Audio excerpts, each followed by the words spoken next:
1 ainsi que le tome 2 de Tubonia est désormais disponible en précommande sur Ulule. Je t'invite à cliquer sur le lien dans la description et j'en reparle à la fin de la vidéo. Et oui, je l'avoue, j'essaye de faire une voix badass, mais ça ne marche pas. Je vous souhaite une bonne vidéo et je vous dis à tout à l'heure. Bonjour les amis, c'est Gibbs et aujourd'hui j'ai envie de vous parler de YouTube. Il faut savoir que ça fait maintenant près de 10 ans que je regarde des vidéos sur YouTube. À l'époque, je regardais les fameux Diablo X9, DiggyDix, etc. Bon bref, vous connaissez tous les anciens YouTubeurs qui sont encore populaires aujourd'hui. Vous dites déjà, ça fait déjà 10 ans, ils sont encore populaires. Même ceux qui sont plus présents sur la plateforme. Et en fait, il est vrai que YouTube m'a permis petit à petit d'oublier ce qu'était la télévision. Plus je passais de temps sur YouTube, moins je passais de temps devant ma télé. Et justement, YouTube a été pour moi un moyen vraiment de sortir de ma routine quotidienne, qui était souvent ennuyante, surtout dans les périodes qui étaient les plus difficiles pour moi. J'en ai parlé déjà dans ma vidéo sur le joueur du grenier, justement. Et pourquoi? Tout simplement parce que c'est simple, tu te connectes sur YouTube et tu veux rigoler, t'as des vidéos de type divertissement. Tu veux apprendre quelque chose, t'as des vulgarisateurs qui vont te faire apprendre quelque chose très rapidement. En gros, YouTube est la plateforme adéquate quand vous vous emmerdez à mort. Et pourquoi je vous dis ça? Tout simplement parce que cette semaine, Fred du joueur du grenier a sorti une vidéo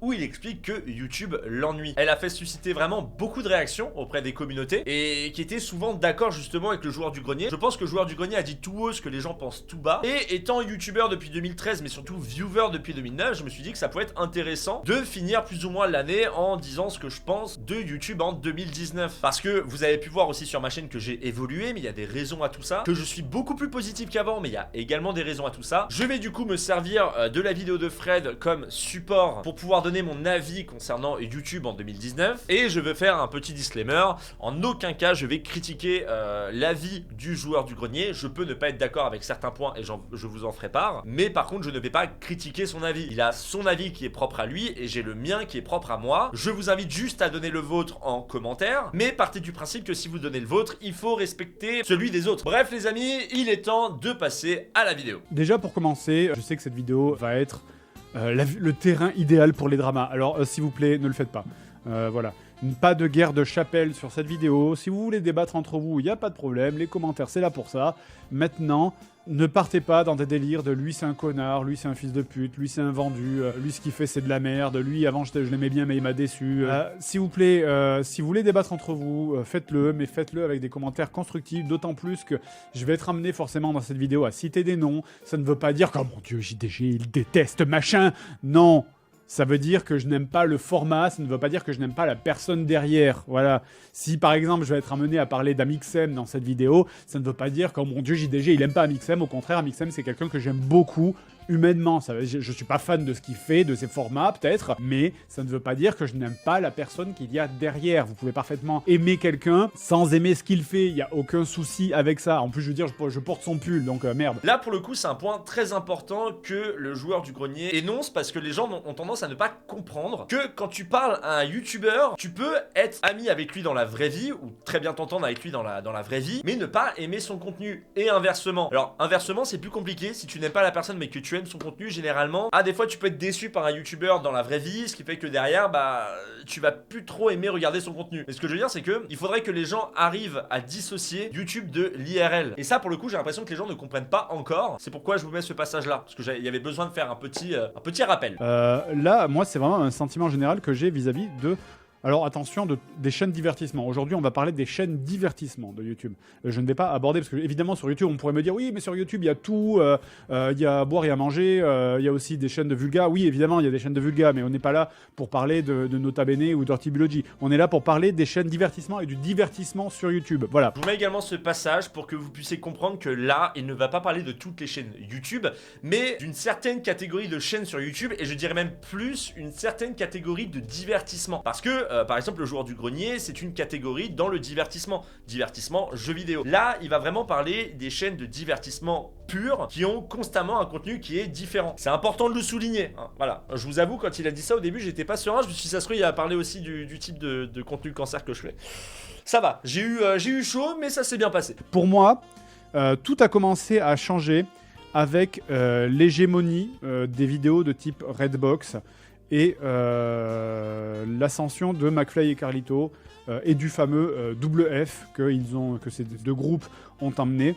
Le double F, c'est des feats et du fun. Alors je dirais même que ça a commencé encore plus tôt. Alors certes, Nike Kaito ou encore la Redbox a apporté beaucoup pour les futures générations. Je pense que ça les a beaucoup inspirés. Mais je pense que c'était déjà le cas à l'époque quand Mixicom ou Webedia commençait. Et les gens ne le savent peut-être pas, mais les featuring, et je vous le dis très clairement, les featuring, c'est ce qui rapporte le plus sur le long terme. Les gens vont dire oui, c'est les OPSP, c'est le fait de mettre 35 000 pubs qui rapporte le plus d'argent, mais en final, non, c'est vraiment les featuring de base qui te rapportent le plus. Pourquoi? Parce que le fait de balancer ta communauté sur la chaîne de l'autre et inversement, bah du coup ça va faire augmenter la communauté de cette personne-là, qui du coup va faire de plus en plus de vues sur sa chaîne, logique, qui du coup va gagner de plus en plus d'argent. Et le fait de faire ça plusieurs fois, bah à la fin tu peux taper très rapidement le million d'abonnés et contacter des plus grosses marques à côté qui te permettront de gagner plus d'argent. Alors je tiens à le dire, en aucun cas je critique ce système-là, parce que je le comprends complètement, c'est quelque chose qui existe, et si les gens veulent le faire, bah ils sont libres de le faire, ils arnaquent pas leur communauté. Mais j'ai quand même un bémol à placer. Le problème pour moi concernant les featuring qui sont constamment réalisés, c'est qu'à la fin je trouve que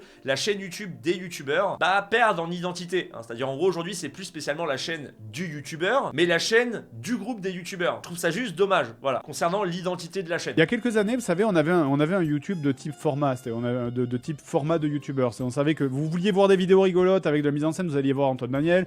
Vous vouliez voir des vidéos rigolotes avec de la politique, vous alliez voir Mathieu Sommet. Vous vouliez voir des informations et humour, vous alliez voir Culture. Let's Play et humour, vous alliez voir Bob Lennon ou Wankill. Là maintenant, on est passé sur un YouTube où tout le monde fait tout, en fait, et c'est ce que je reproche, c'est qu'il y a, pour moi, tout est devenu fade. Il n'y a plus d'identité, il n'y a plus de...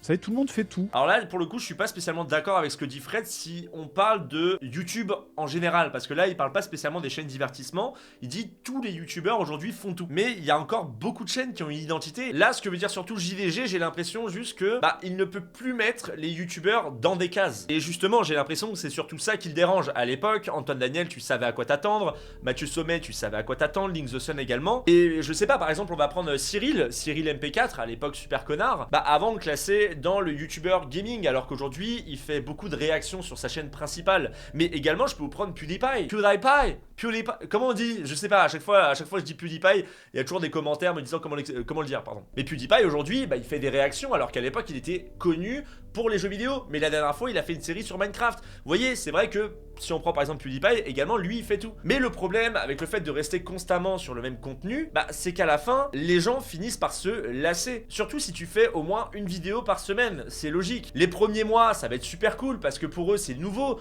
mais au bout d'un moment ça va être tellement répétitif que bah les abonnés vont en avoir marre, ils vont se dire ouais mais c'est tout le temps la même chose. C'est pourquoi d'ailleurs maintenant pas mal de youtubeurs font différents types de contenus afin d'élargir leur audience, mais surtout afin de toucher une nouvelle cible à chaque nouvelle vidéo, histoire de ne pas décevoir son public. Et en exemple, je peux prendre la chaîne justement secondaire de Joueurs du Grenier, Bazar du Grenier, parce que dedans on a des let's play narratifs, on a également des critiques de films, des vidéos qui parlent de jeux comme sur la chaîne principale mais avec un format beaucoup plus court. En gros, la chaîne Bazar du Grenier permet d'élargir leur audience en faisant des contenus qui sont différents. Et du coup, ce qui se passe sur la chaîne Bazar du Grenier, c'est que imaginons il va faire une critique de film, bah il y a qu'une seule partie de sa communauté qui va cliquer sur la vidéo parce que ça les intéresse. Moi par exemple ça ne m'intéresse pas donc je ne clique pas. Par contre à côté quand il va faire un jeu en vrac, moi par exemple je me suis abonné à la chaîne Bazar du Grenier pour ce genre de contenu, bah je vais cliquer sur cette vidéo. Et au final tout le monde s'y retrouve sur ces chaînes. Et c'est je pense ce que veut faire aujourd'hui les youtubeurs qui à l'époque avaient plus ou moins un seul type de contenu. Est-ce que je dirais que c'est négatif? Pas du tout, et au contraire. Parce que du coup certes ils font plus de vidéos, mais par exemple sur ma chaîne je me suis rendu compte que quand je faisais une story time, bah ça plaisait à une partie de ma communauté. Et je me suis dit bah de temps en temps si je fais une story time, bah ça change un petit peu de la critique, mais ça plaît quand même à une partie de ma commu et bah c'est cool. Vous voyez ce que je veux dire? Moi par exemple aujourd'hui si je faisais H24 constamment que de la critique tout le temps, je prends un youtubeur, je fais une critique à chaud, je fais une conclusion, c'est terminé. Alors certes les premiers mois les gens diront ah c'est cool et tout, c'est sympa, mais je suppose que d'ici 3, 4 voire 5 mois ça va commencer par vous lasser parce que vous allez avoir 4 vidéos par mois dessus. Alors au bout d'un moment c'est un peu répétitif. Vous voyez ce que je veux dire? Je sais pas si vous êtes d'accord avec ça, mais je trouve que ce n'est pas spécialement une mauvaise chose de vouloir juste diversifier son contenu. Je trouve que YouTube est devenu cynique et que les youtubeurs ont mis une couche de LOL par-dessus pour vous faire avaler ça. Mais pour moi, YouTube est devenu cynique au sens où plus personne ne va se réfléchir à genre « Ah, j'aime bien ça, je vais faire ça. » Ou « Je suis passionné par ça dans la vie, j'ai envie de faire ça. » Rappelons juste là qu'il parle des chaînes de divertissement. Voilà, je voulais remettre le point là-dessus pour éviter qu'il y ait une incompréhension. Tout le monde est obsédé par ça. Et la préoccupation de qu'est-ce qu'on aime, c'est devenu complètement secondaire en vrai. Le montage, le format, la durée, les miniatures, c'est ça que je veux dire par YouTube est devenu cynique. C'est pareil. Commentez les vidéos, vous savez, vous êtes Team Beat, postez Beat dans les commentaires. Vous êtes Team Prout, mettez Prout dans les commentaires. Ils en ont rien à foutre. Personne va les lire vos commentaires, les gars. C'est juste pour faire remonter le référencement de la vidéo. Tout le monde s'en bat les couilles que vous commentiez les vidéos. Et là, pour le coup, c'est entièrement vrai. À chaque fois dans une vidéo, si vous dites, n'hésitez pas directement à me dire en commentaire ce que vous pensez de ça, qu'est-ce que vous ferez à ce moment précis, eh bien ça va faire augmenter drastiquement votre nombre de commentaires. Moi, ça m'est déjà arrivé de le faire et je le vois la différence par rapport à une vidéo où je me demande pas spécialement de commenter. Et pourquoi? Tout simplement parce que le youtubeur, du coup, là, se sent concerné. Il veut se faire voir par son youtubeur préféré. Là, je parle pas spécialement de moi, mais plus des très grosses chaînes qui regarderont sûrement jamais, et je dis bien sûrement parce qu'il y a des gros youtubeurs qui regardent quand même leurs commentaires, attention, mais ça laisse un espoir. En fait, le viewer veut se sentir plus qu'un simple viewer. Prenons un exemple, demain un gros youtubeur décide de mettre en début de vidéo juste un commentaire qu'il a pioché en dessous de sa vidéo, et bien vous pouvez être sûr et certain que son nombre de commentaires va exploser. C'est logique. Et je vous dis ça parce qu'il est important de vous rappeler que le youtubeur, ce n'est pas votre pote. C'est plus ou moins un animateur. Il a un personnage ou il a une image en fait qui est différente de la réalité. Même si c'est sa propre pensée, juste sa manière de parler va être différente dans la vraie vie. Et c'est ça qui me gêne du coup, c'est cette sensation que beaucoup trop d'entre nous sont devenus des genres de bergers qui font tout pour attirer les moutons dans notre champ plutôt que dans le champ voisin, quoi. Alors on est là, on applique les strates pour faire venir les moutons, parce que nos moutons on les aime, on leur donne à manger, on leur donne à boire, on les brosse, on joue avec. Mais au final, on applique des strates, genre qu'est-ce qu'il faut faire aujourd'hui, se mettre un doigt dans le cul bleu pendant 24 heures déguisé en Fortnite, fille de Pierre Cross.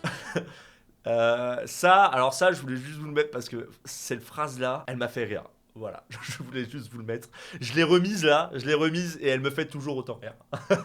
Parce que c'est vrai, tout simplement c'est vrai. Ça manque de... c'est cynique, ça va, les deux vont ensemble, hein. C'est cynique et ça manque de respect pour la personne qui regarde, que finalement n'est considéré que comme un chiffre, que comme une vue à ajouter.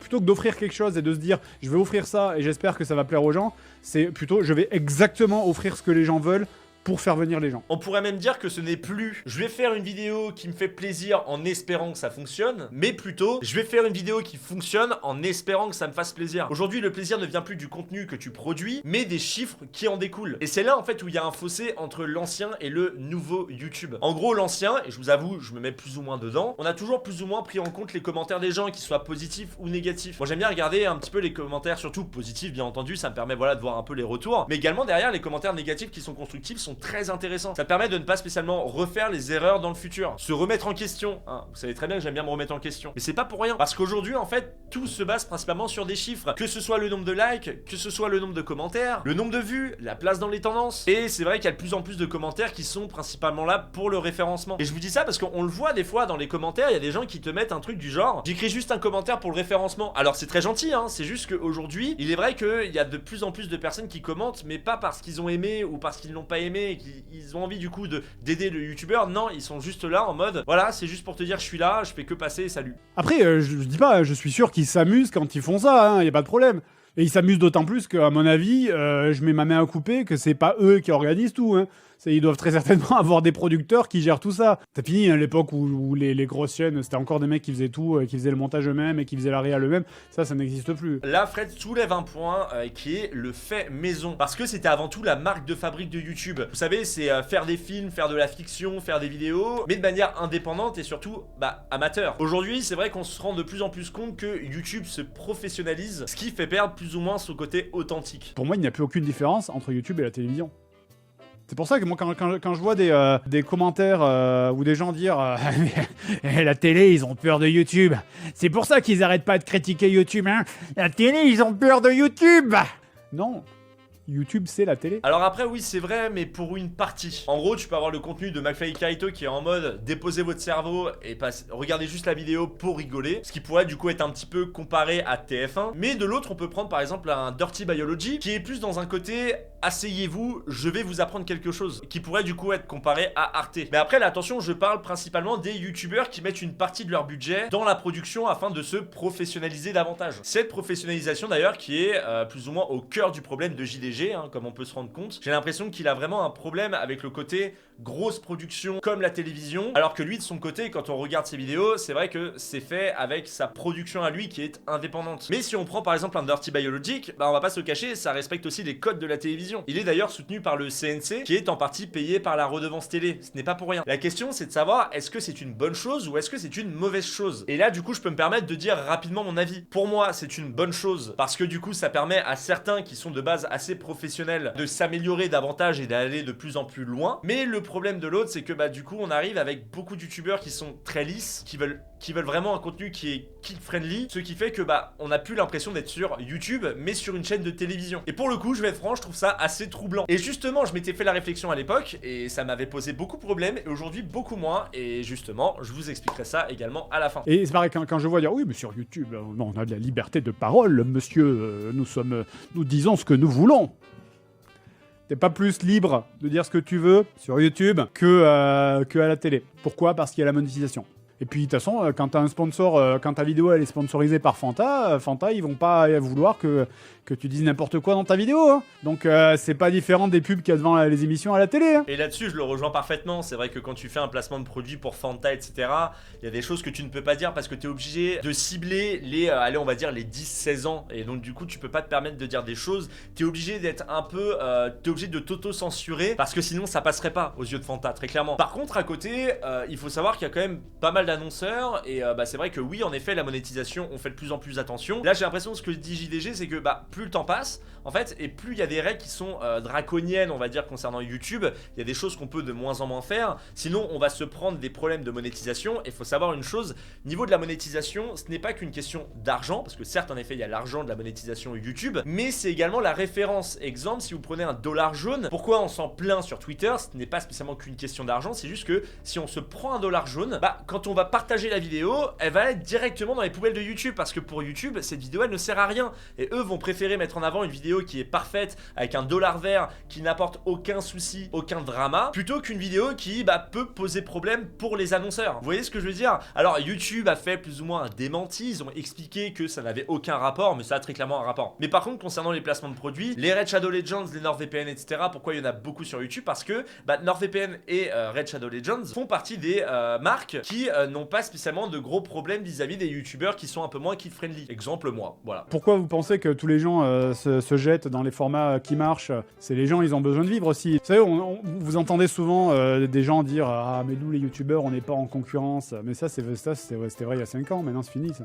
Maintenant, il y a beaucoup trop de chaînes. Donc oui, les youtubeurs sont en concurrence les uns avec les autres. Et c'est pour ça que tout le monde va aller chercher le truc qui marche. On va essayer d'être le plus dynamique possible, quitte à faire un montage complètement épileptique et absolument insupportable. Et on va agiter les clés le plus fort possible pour avoir l'air le plus fun et le plus lol possible. Ça va être la course à qui rigole le plus fort. Concernant la concurrence de YouTube, je suis parfaitement d'accord. Alors, il y en a beaucoup qui font croire que non, ce n'est pas le cas, parce que ça dépend des youtubeurs. Moi par exemple je suis pas en concurrence avec d'autres youtubeurs ou autres, même s'il y en a qui font de la critique, les gens font la critique à leur façon, mais par contre il y a des viewers qui des fois vous savez nous comparent le nombre d'abonnés, le nombre de vues, il y a même des gens des fois qui te critiquent, ouais toi tu fais aussi peu de vues alors que lui il en fait autant, alors qu'en vrai OZEF total en fait, c'est chacun fait son contenu et normalement c'est vrai que il est pas censé avoir de concurrence, tu peux regarder plusieurs chaînes de critiques différentes, plusieurs chaînes de jeux vidéo différentes à la suite, mais le truc c'est aujourd'hui laquelle va t'attirer le plus dès qu'elle sera dans tes abonnements, et justement c'est là où vraiment les gens ne se rendent pas compte, mais il y a de la concurrence et elle est pas directe comme avec Twitch où là c'est vraiment en direct que tu as la concurrence entre guillemets. Là c'est différé, mais elle existe aussi. C'est pas pour rien que quand vous regardez des youtubeurs sortir des vidéos le dimanche, bah ils ne la sortent pas à la même heure. On sait que McFly Carito c'est à 10h du matin, mais les autres youtubeurs qui de base sortent leurs vidéos à 10h vont les sortir à d'autres heures en fait pour éviter d'être pile sur la même tranche horaire. Pas tous, attention, pas tous, mais certains, voilà, certains, et ils le savent, parce que bah forcément, les meilleurs départs sont les premières heures, et les premières heures te permettront d'aller plus facilement en tendance. Si ta vidéo fait des vues 3 heures ou 4 heures après, bah ta place dans la tendance risque d'être un peu plus niquée que si ta vidéo fait le plus de vues dans les premières heures. Parce que si elle fait énormément de vues les premières heures, pour YouTube, ça veut dire que bah cette vidéo vaut le coup d'être plus mise en avant, parce qu'elle a attiré beaucoup plus l'attention des viewers. Ça, c'est un peu le problème de YouTube, les gens sont de plus en plus formatés,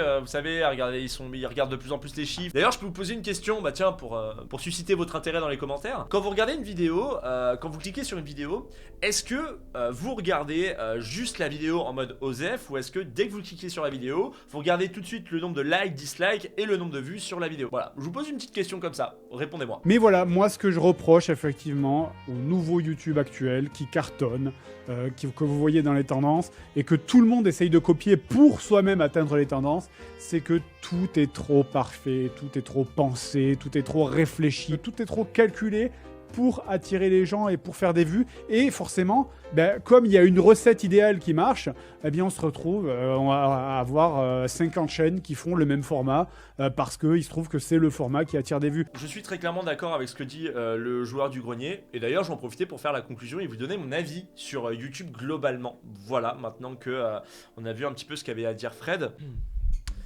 Alors oui, du coup, je m'excuse, il y a eu un petit temps entre le moment où j'ai regardé la vidéo et la conclusion, tout simplement parce que je n'avais plus du tout de mémoire dans ma caméra. Voilà, le professionnalisme à son paroxysme. Bref les amis, il est temps de passer du coup à la conclusion. La conclusion va être assez brève. Je vais vous expliquer un petit peu ma vision de YouTube actuelle et surtout moi aujourd'hui, quelle est ma position vis-à-vis de tout ça. Faut savoir que il y a maintenant environ encore un an et demi, j'étais quelqu'un d'assez virulent et très frustré. Ça se ressentait dans mes vidéos. J'avais une communauté qui aimait bien ça, d'autres qui aimaient beaucoup moins. Il y en a d'ailleurs beaucoup qui se sont désabonnés parce qu'ils en avaient marre de voir toujours le même personnage complètement énervé, qui gueulait pour rien. Et puis en fait au final on se rendait juste compte des fois que j'étais juste frustré de la vie. Et aujourd'hui, j'ai pas mal de commentaires positifs venant de gens qui me disent « Ouah, j'aime bien ta manière d'évoluer, t'as bien évolué, t'es plus positif qu'avant, je me suis réabonné parce que je trouve ça carrément plus intéressant. » Et ce qui est assez particulier, c'est que mes vidéos ne changent pas en termes de qualité. C'est-à-dire, en gros, bon, peut-être le micro qui a changé, mais c'est toujours les mêmes cuts, etc. Et j'ai voulu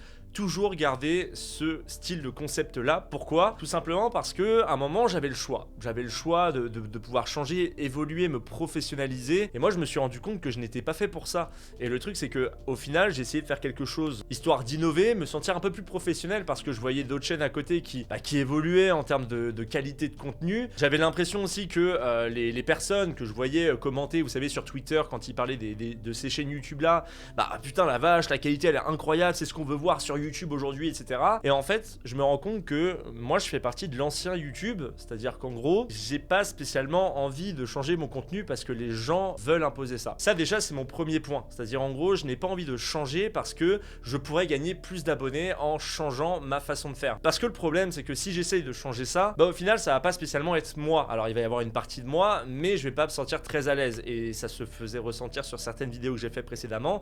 Il y a des fois, j'étais pas spécialement à l'aise, donc dans la manière de parler, je trouvais que ça collait pas spécialement. Et en fait, ce qui s'est passé, c'est qu'un jour, YouTube est venu me voir directement, vraiment, il a toqué à ma porte. Et YouTube, en fait, m'a dit, écoute Romain, tu as le choix. Soit tu restes dans ta frustration constante où tu te dis que tous les contenus à côté ça pue la merde et tu n'hésites pas à le dire en vidéo parce que déjà ça fait du clic, voilà, mais tu critiques en même temps ceux qui veulent faire du clic. Donc en gros, t'es quelqu'un qui parle avec un ton très moralisateur, mais en fait au final t'es pas mieux. Mais continue parce que ça fait kiffer les gens qui ont besoin de bouffer ce genre de contenu où tout passe par la violence des mots, alors qu'en fait au final tu pourrais faire ça de manière simple, ça marcherait tout autant, voire mieux. Tu pars du principe que les placements de produits ça peut pas passer parce que au final il y en a beaucoup trop, que les youtubeurs ils s'enrichissent encore plus alors que toi à côté tu vas quand même faire un placement de produit de temps à autre parce qu'au bout d'un moment faut bien manger. Mais tu pars du principe que ce n'est pas toi le problème, ce sont les autres, ce sont les autres parce que c'est de leur faute, ça peut pas être de la tienne, tu te remettras jamais en question là-dessus. Donc ça c'était le premier choix. Le deuxième choix était le suivant: écoute Romain, ce que je te propose c'est de nous suivre, c'est-à-dire en gros d'évoluer avec nous. Nous sommes YouTube,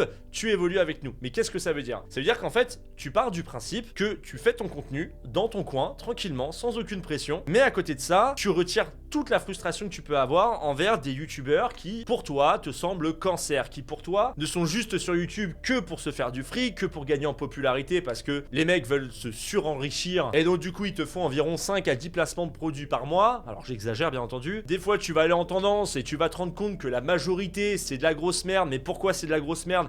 Parce qu'en fait la majorité des gens qui regardent ces vidéos là aime la grosse merde, parce qu'au bout d'un moment, faut quand même se l'avouer. Et là, je vais surtout vous parler de la musique. Moi, quand je regarde le top 50 H24, je me dis, mais comment on peut écouter de la merde pareil? Mais vraiment. Et en fait, au final, tu te rendras compte, Romain, que non seulement tu vas plus être spécialement frustré sur YouTube, mais qu'en plus tu vas prendre encore plus plaisir à faire tes vidéos parce que tu te dis que tu aimes faire ce contenu et de le faire en étant moins énervé, bah tu vas te rendre compte que ton analyse, ta critique, ton avis, en tout cas l'avis que tu vas donner, va avoir plus d'impact envers les gens. Et c'est ce que j'ai fait. C'est-à-dire en gros, aujourd'hui je vous explique, je fais le contenu que j'aime, en plus ça vous plaît, et j'arrive plus ou moins à gagner ma vie grâce à cette chaîne. Voilà pour le premier point en fait. Faut savoir que je pense que Joueur du Grenier en effet est trop vieux, malheureusement, pour cette plateforme-là. En termes de pensée, je veux dire, il est trop arrêté sur l'ancien YouTube. L'ancien YouTube où l'argent dominait pas et on voyait pas l'argent. Vous voyez, genre à l'époque, faire un placement de produit, c'était quelque chose de très novateur. Et puis c'est vrai que moi, par exemple, quand je voyais quelqu'un faire un placement de produit, au début, j'étais choqué, vous voyez. À l'époque, ça se faisait pas de demander des likes en vidéo, mais aujourd'hui, c'est devenu une habitude. Mais aujourd'hui, il y en a certains qui ont encore le YouTube d'avant et qui disent que bah non, demander des likes c'est toujours cancer, etc. Vous voyez. Mais ça, c'est parce que ce sont des gens qui n'ont pas évolué avec la plateforme. Donc du coup, il y a une cassure en fait. Il y a une cassure entre l'ancien et le nouveau YouTube. Et ça, on le voit depuis très longtemps. Moi, je le vois depuis très longtemps entre l'ancien et le nouveau YouTube. Je me considère pas comme un ancien YouTuber, même si je suis là depuis 2013. Parce que déjà avant 2013, ces YouTubers-là avaient une manière différente de fonctionner. Enfin, on pense qu'ils avaient une manière différente de fonctionner, mais à l'époque, c'était très novateur ce qu'ils faisaient. N'hésitez pas à vous abonner, à laisser un pouce bleu. Bah, à l'époque, l'algorithme était vachement porté là-dessus. Bah, du coup, les gens qui le demandaient marchaient avec leurs vidéos. Ensuite, concernant du coup le divertissement, un petit peu la place du divertissement aujourd'hui sur YouTube, comme la télévision, qu'est-ce qui est en train de se passer? En gros, pour faire simple, à l'époque, la télévision prenait des concepts américains pour les mettre en France, parce que ça fonctionnait aux États-Unis, donc ça allait fonctionner en France. Sur YouTube, qu'est-ce qui se passe? On reprend tous les concepts américains pour les mettre en français, et ça fonctionne du tonnerre. On va me parler du coup peut-être de Amixem, la Redbox. Je vais vous parler rapidement de la Redbox. Pour moi, de qui s'inspire Amixem réellement? Pour moi, il s'inspire de Dude Perfect. C'est une chaîne qui est très inspirante pour les Français parce que on a affaire à un groupe de personnes qui sont là, qui s'éclatent, qui font des vidéos complètement divertissement. Principalement, ils ont été connus pour des trickshots, mais ils font également des batailles de nerfs, ils font des battles un peu à droite à gauche. C'est très divertissant et ça plaît à énormément d'Américains. Bah, du coup, je pense que Amixem, quand il a voulu créer la Redbox, il a eu cette vision-là, la vision un peu à la Dude Perfect, en mode les gars, ce qu'on va faire, c'est que on va s'éclater tous ensemble et puis on va partager ça à nos abonnés. Et en plus de ça, ce qui est bien, c'est qu'on va pouvoir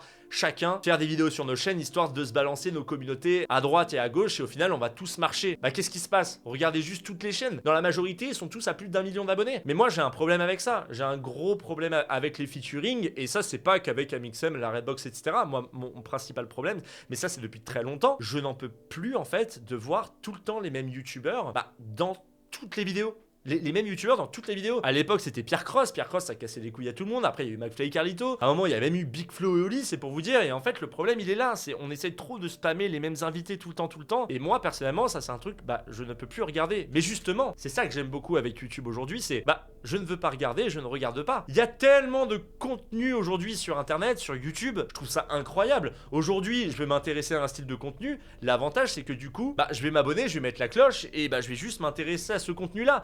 Il y a un contenu dans les suggestions de vidéos qui ne m'intéresse pas, j'appuie sur les 3 petits points et je mets n'est pas intéressé par ce contenu. Et vous voyez ce que je veux dire? Aujourd'hui, moi je me suis rendu compte qu'il fallait évoluer avec la plateforme YouTube, chose que je fais, c'est pourquoi j'utilise un petit peu les codes de YouTube. Mais moi personnellement, je me permets plus de faire de la critique en étant très moralisateur parce que c'est vrai que mon contenu à côté n'est pas plus intéressant, il est cancer pour certains et je le conçois parfaitement. Il est vrai que depuis que je me suis rendu compte qu'on pouvait être ouvert d'esprit avec sur par exemple l'avis des autres, eh bien ça fait énormément de bien. Moi ça m'a permis de retirer cette frustration et je vous conseille de vous la retirer parce que vous allez avoir une obsession envers des chaînes comme ça alors que c'est ce que demande YouTube. Et au final, dernière question que je vous pose avant de terminer cette vidéo, qui est le fautif? Est-ce que c'est YouTube parce qu'ils imposent des codes par rapport à ce que demande le public? Est-ce que c'est le YouTuber parce que lui il suit les codes de YouTube pour gagner en popularité parce que c'est son envie, donc il fait plaisir à ce public? Ou est-ce que c'est le public qui aime bouffer ce genre de contenu? Je vous pose la question.